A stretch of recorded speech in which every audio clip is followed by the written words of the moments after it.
Last video में हमने Linux के बेसिक कमांड्स का मैक्सिमम पार्ट कवर कर दिया था। इस वीडियो में हम बचे हुए बेसिक कमांड्स कंप्लीट करेंगे। इस वीडियो को मैंने 2 पार्ट्स में डिवाइड किया है। पहले पार्ट में हम नेटवर्क और सिस्टम से रिलेटेड कमांड्स देखेंगे और सेकेंड पार्ट में हम सेमी एडवांस चीजें जो आपको एडवांस कमांड्स पर जाने से पहले पता होनी चाहिए चीजों की बात करेंगे। तो सबसे पहले मैं मशीन ऑन कर लेता हूँ। तो ये रहा मेरा मशीन का टर्मिनल। तो सबसे पहले बात करेंगे आईपी एड्रेस की। आपको पता होगा कि हर मशीन का एक अपना आईपी एड्रेस होता है। जैसे मैं आपको एक बार विंडोज में आईपी एड्रेस दिखा देता हूँ।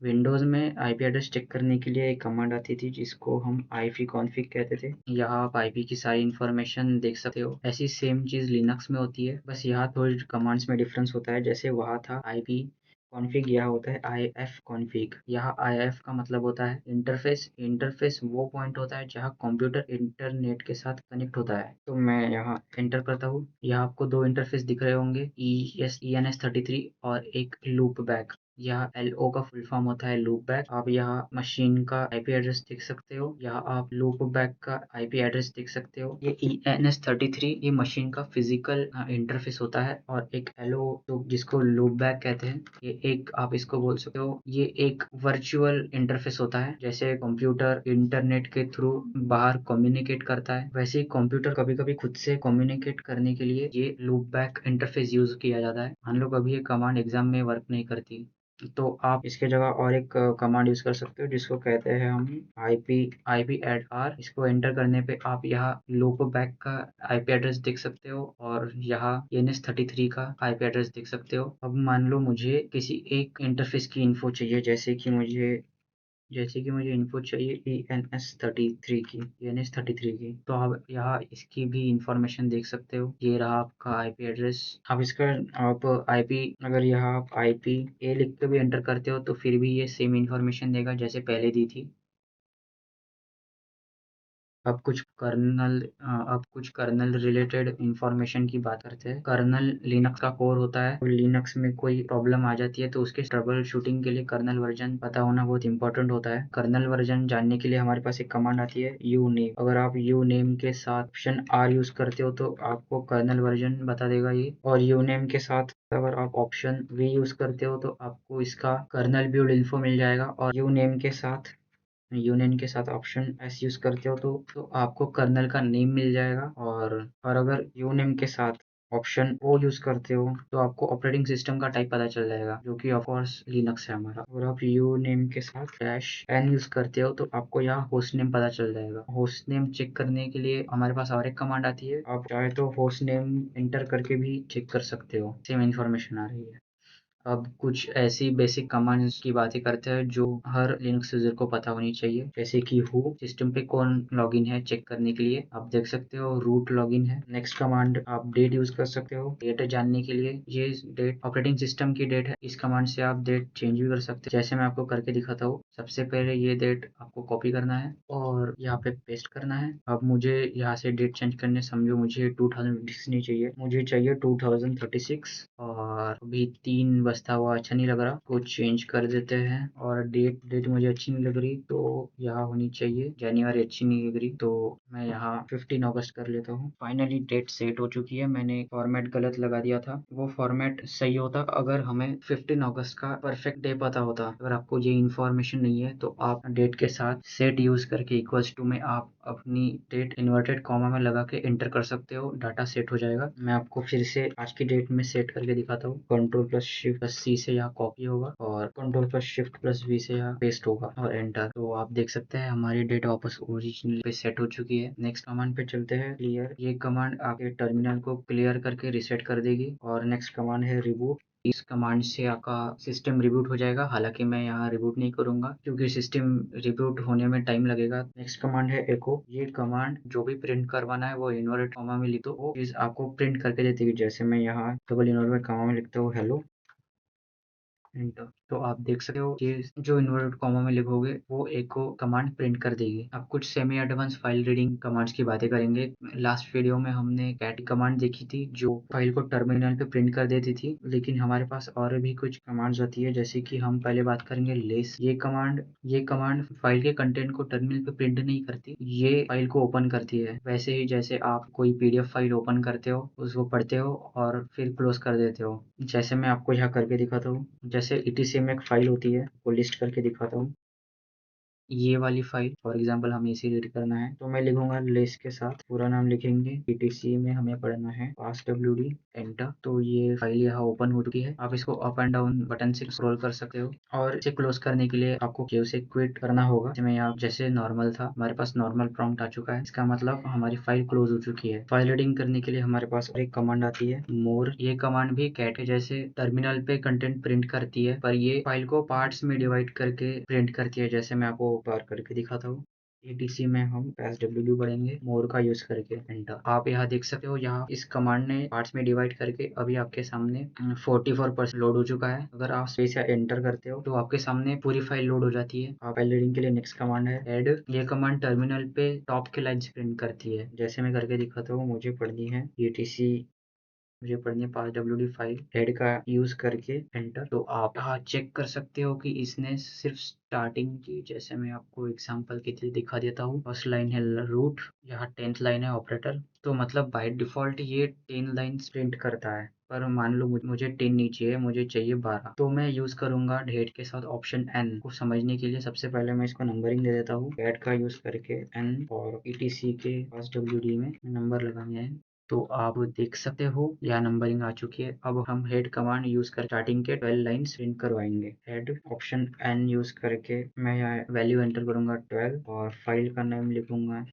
लिखूंगा ईटीसी एंटर। आप यहाँ देख सकते हो कि यहाँ 12th लाइन एफटीपी, यहाँ आप देख सकते हो 12th लाइन टीपी। तो मतलब इस कमांड ने काम किया और हमारे सामने स्टार्टिंग के 12 लाइन्स प्रिंट कर दिए। का सेम अपोजिट काम करती है टेल कमांड, लेकिन टेल कमांड टैग जैसी नहीं होती। आपको अगर याद होगा तो पूरी फाइल को ही रिवर्स में प्रिंट कर देती है टर्मिनल पे, पर ये कमांड लास्ट की लाइंस प्रिंट करती है। ये कमांड भी by default 10 lines he print करती है, पर मान लो मुझे चाहिए 4 लाइंस इसी, और पास डब्ल्यू फाइल पढ़ने वाले हैं एंटर। तो आप यहाँ देख सकते हो लास्ट के सिर्फ 4 लाइंस इसने प्रिंट किए हैं। जैसे मैं आपको यहाँ दिखाता हूँ 38 नंबर की लाइन जो कि देखिए, और सबसे लास्ट लाइन जोकर।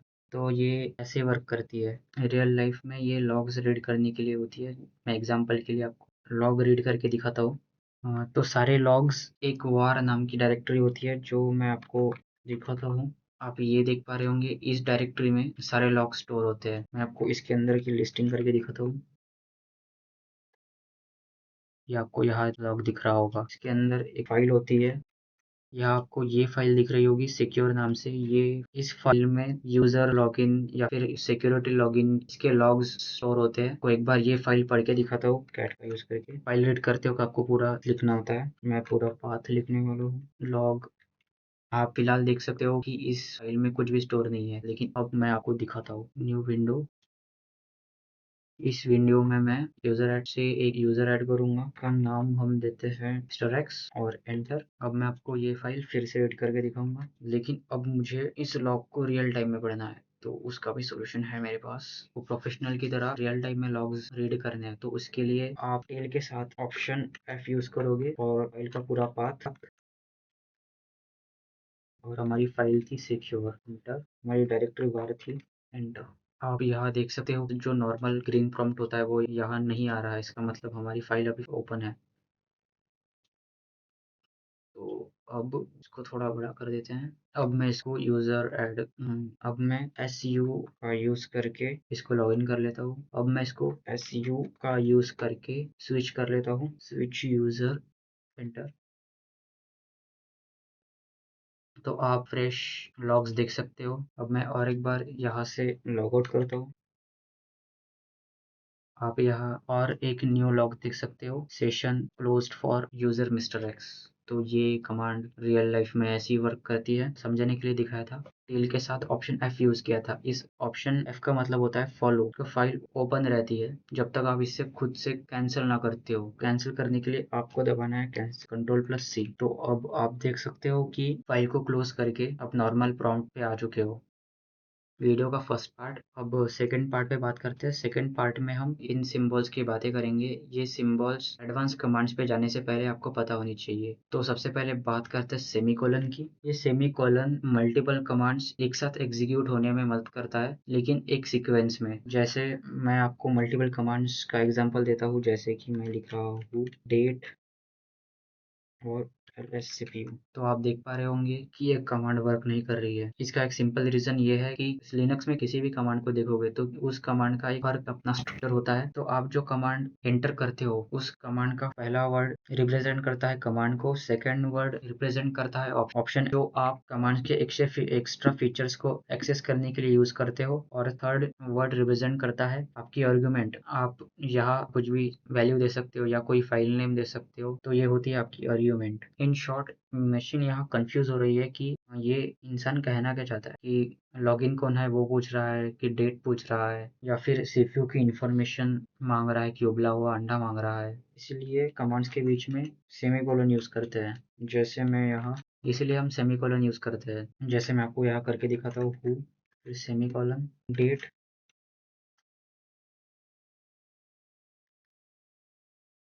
SCPU। ये सेमी, अगर मैं आपको शॉर्ट में बताऊँ तो सेमीकोलन यहाँ हर कमांड्स को अपनी खुद की प्राइवेट स्पेस देता है ताकि वो एग्जीक्यूट हो सके। कमांड्स की अपनी बाउंड्री सेट करता है। अब मैं यहाँ आपको एंटर करके दिखाता हूँ। तो अब आप देख सकते हो कि आपको पहले यहाँ रूट की इंफॉर्मेशन मिल रही है कि कौन लॉगिन है, फिर उसके बाद आपको डेट दिया जा रहा है, उसके बाद में यहाँ एको ने प्रिंट किया है हेलो, और उसके बाद आपको यहाँ सीपीयू की इंफॉर्मेशन मिल रही है। सेमीकोलन के बारे में और एक चीज, कि सेमीकोलन मल्टीपल कमांड्स को सीक्वेंस में रन करवाता है। ये चेन चलती रहेगी। हाँ, इससे कोई मैटर नहीं करता कि उसमें से कोई एक कमांड फेल हो गई या फिर एग्जीक्यूट ही नहीं हुई। अगर उस चेन में आपने सेमीकोलन अप्लाई किया है तो वो कंटिन्यूअस सीक्वेंस में अप्लाई होती रहेगी। तो ये था सेमीकोलन। अब हम बात करेंगे इस सिंबल की। इस सिंबल को हम कहते हैं पाइप। अगर मैं आपको पाइप का यूज समझाऊं तो ये कुछ ऐसा है कि जब आप मैथमेटिक्स में अच्छे थे तब हमारे पास एक क्वेश्चन आता था जिसमें आपको एक इक्वेशन में फॉर्मूला लगा के x की वैल्यू फाइंड आउट करनी होती थी। फिर आप ऐसा लिखते थे कि put the value of x in equation number 2। फिर उस x की वैल्यू से आप y की वैल्यू फाइंड आउट करते थे। बस यहाँ भी सेम है। आई होप आपको समझ गया होगा, लेकिन अगर आपको नहीं समझा तो मैं आपको टर्मिनल से समझाऊंगा। जैसे कि अब एग्जाम्पल के लिए मैं LSCPU ले लेता हूँ। तो आप यहाँ देख सकते हो कि मुझे ये पूरी इन्फॉर्मेशन नहीं चाहिए, मुझे सिर्फ इतनी प्रोसेसर की इन्फॉर्मेशन चाहिए जितनी मैंने हाईलाइट की है। तो सबसे पहले मैं इसको नंबरिंग दूंगा। तो उस इन्फॉर्मेशन को मुझे एक साथ मल्टीपल कमांड्स के थ्रू अचीव करने के लिए मैं सबसे पहले LSCPU यूज़ करूँगा। फिर यहाँ मैं पाइप का यूज़ करूँगा। फिर मुझे आपको समझाने के लिए मुझे इस पूरे फाइल को नंबरिंग देनी पड़ेगी। तो नंबरिंग देने के लिए हम यूज़ करते थे कैट में ऑप्शन n। फिर हम यहाँ यूज़ करेंगे पाइप, और मुझे इस फाइल की हेड के 10 लाइन्स, तो मैं यहाँ हेड लिखूंगा और यूज करूंगा फिर से पाइप। और हमें जो इन्फॉर्मेशन चाहिए वो इस फाइल के बॉटम में है, तो हम यहाँ यूज करेंगे टेल। आपको थोड़ी देर से समझ आएगा कि मैंने यहाँ टेल और क्यों लिखा है। अब मैं एंटर करूंगा तो अब यहाँ देख सकते हो कि यहाँ सिर्फ वही इन्फॉर्मेशन आई है जो मैं चाहता था। इन शॉर्ट हुआ ये है कि हमारी जो फर्स्ट कमांड है LSCPU, उसका आउटपुट जो हमारी सेकंड कमांड है उसके लिए इनपुट बन गया। वैसे ही जो हमारी सेकंड कमांड का आउटपुट था वो थर्ड कमांड का इनपुट बन गया। लेकिन जैसे हमने इससे पहले सेमीकोलन में देखा था, सेमीकोलन में कोई मैटर नहीं करता कि कोई कमांड्स फेल हो जाए, लेकिन यहाँ मैटर करता है अगर कोई इसमें से एक कमांड फेल हो जाती है या एग्जीक्यूट नहीं करती तो पूरी चेन डिस्टर्ब हो सकती है। तो ये था भाई। तो अब हम बात करते हैं ये ग्रेटर देन और डबल ग्रेटर देन सिंबल्स की। ये सिंबल्स कभी कभी ब्लैंक फाइल भी क्रिएट कर देता है। जैसे मैं यहाँ आपको बता देता हूँ, टेस्ट फाइल करके ls। तो आप देख सकते हो यहाँ टेस्ट फाइल क्रिएट हो चुकी है। अगर इन साइंस का यूज देखें तो जो आपने कमांड्स चलाई है उनका आउटपुट एक फाइल में स्टोर करने के लिए आप इनका यूज कर सकते हो। जैसे मैं आपको एक एग्जांपल के लिए बताता हूँ। जैसे ये कमांड मैंने थोड़ी देर पहले चलाई थी, इसमें मैं अभी ग्रेटर देन का साइन लगा के सीपीयू इस फाइल में स्टोर कर रहा हूँ। तो अब मैं कैट कमांड का यूज़ करके पढ़ के दिखाऊंगा। तो आप यहाँ देख सकते हो जो ये मल्टीपल कमांड्स है जो ये एग्जीक्यूट हुए थे उनका आउटपुट इस फाइल में स्टोर हो चुका है। इस लाइन में एक फॉल्ट है कि आप जिस फाइल में ये इंफॉर्मेशन स्टोर करने वाले हो वो न्यू फाइल होनी चाहिए। अगर उस नाम से कोई फाइल अगर ऑलरेडी एग्जिस्ट करती होगी तो ये सिंबल उस फाइल के डाटा को ओवरराइट करता है। जैसे मैं आपको करके दिखाऊंगा कि इको हेलो हमें स्टोर करना है सीपीयू में। अब मैं सीपीयू फाइल को पढ़ूंगा। जैसे आप देख सकते हो कि जो हमने थोड़ी देर पहले डाटा स्टोर किया था वो यहाँ से ऐसे ओवरराइट होके अभी फिलहाल यहाँ वही डाटा है जो एको ने आउटपुट दिया था। आप यहाँ डबल ग्रेटर देन यूज कर सकते हो। यह डबल ग्रेटर देन फाइल में डाटा ओवरराइट नहीं करता। जैसे मैं आपको एग्जांपल दिखा देता हूँ कि अभी फिलहाल सीपीयू में एको का आउटपुट स्टोर है। अब मैं यहाँ डबल ग्रेटर देन के साइन के साथ अप्लाई करूंगा। सीपीयू फाइल को पढ़ते हैं एक बार, एंटर। तो आप यहाँ देख सकते हो कि एको का आउटपुट हेलो और जो हमने कमांड चलाई है उसका आउटपुट, यहाँ दोनों का आउटपुट स्टोर हो चुका है। अगर कोई पर्सन होगा और उसने डबल ग्रेटर की जगह ग्रेटर देन दे दिया, एक फाइल का डाटा डिलीट हो सक या फिर उसकी जॉब जा सकी है। तो रिसर्च में मुझे एक और कमांड पता चली है। उस कमांड में आप सेट और ऑप्शन में -o और सामने लिखते हो नो क्लॉबर। ये कमांड चलाने के बाद में कोई भी डाटा ओवरराइट नहीं कर पाएगा। जैसे आपको पता है कि सीपीयू में एको का आउटपुट और सीपीयू इंफॉर्मेशन स्टोर है, तो मैं अभी सीपीयू में एको का और एक आउटपुट स्टोर करने वाला हूँ, जैसे कि hello again single greater than का साइन लगा के सीपीयू। तो आप यहाँ देख सकते हो कि ये कमांड ओवरराइट करने के लिए मना कर रही है। करते हुए ये कमांड का पता चला, इसलिए मैंने आपको बता दिया। और एक चीज, ये सिंगल ग्रेटर देन वाले सिंबल को हम ओवरराइट कहते हैं और ये डबल ग्रेटर देन के सिंबल को हम अपेंड कहते हैं। ये था हमारा सेकंड पार्ट। मैं आपको एक चीज बताना भूल गया था। अगर आपको इंटरफेस स्पीड का इन्फो चाहिए होगा, ये कमांड यूज कर सकते हो, ईथ टूल। जैसे मैं आपको यहाँ करके दिखाता हूँ, ईथ टूल।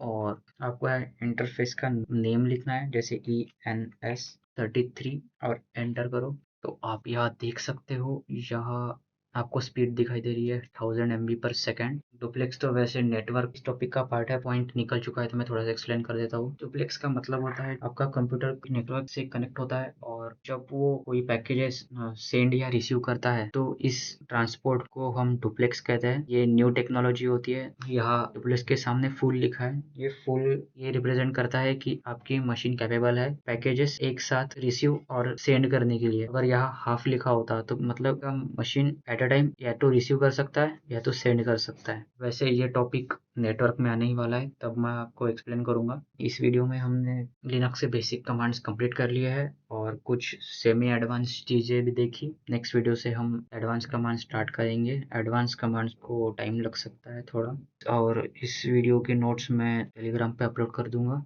तो मिलते हैं नेक्स्ट वीडियो में।